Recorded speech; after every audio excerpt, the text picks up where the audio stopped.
वैद्य? फिर तो मुझे भी उससे मिलना चाहिए और अपने बालों को सदा ऐसे ही खूबसूरत रखने के लिए जड़ी बूटी लेनी चाहिए।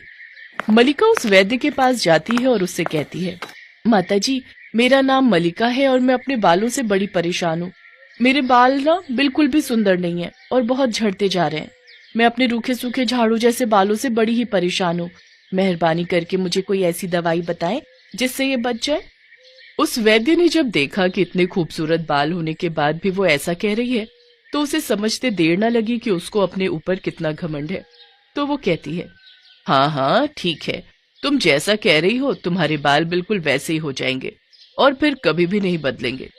इसके बाद उस वैद्य ने कुछ औषधियां उठाई और उसके ऊपर काफी सारे मंत्र बोलकर मलिका को दे दिए और बोली, ठीक है, तुम जब भी अपने बालों में कुछ लगाओ तो पहले उसको इस डिबिया में रखना, उसके बाद लगाना, तुम्हारी इच्छा पूरी हो जाएगी।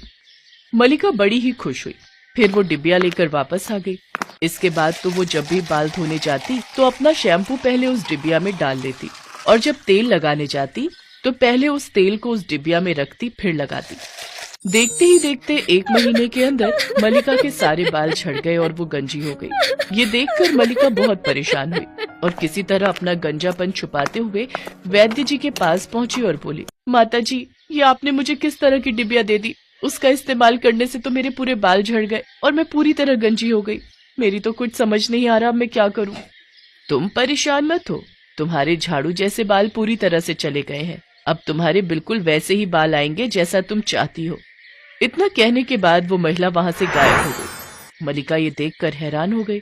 मुझे तो कुछ समझ नहीं आ रहा कि मैं क्या करूं, लेकिन मेरे पास उस वैद्य की बात मानने के अलावा और कोई रास्ता भी तो नहीं है।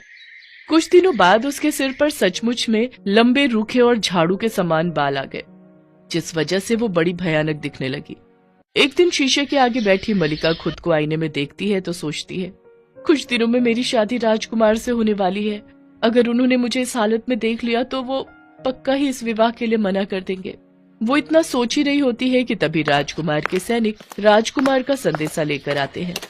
कल महल में राजकुमार के जन्मदिन का आयोजन है और राजकुमार जी ने आपको इस समारोह में आने के लिए आमंत्रित किया है। कुछ देर सोचने के बाद मलिका कहती है, ठीक है, पर मेरी एक शर्त है। हमारे यहाँ शादी से पहले दूल्हे का दुल्हन को देखना अपशगुन माना जाता है, तो मैं समारोह में घूंघट करके आऊंगी और कोई भी मुझे चेहरा दिखाने के लिए मजबूर नहीं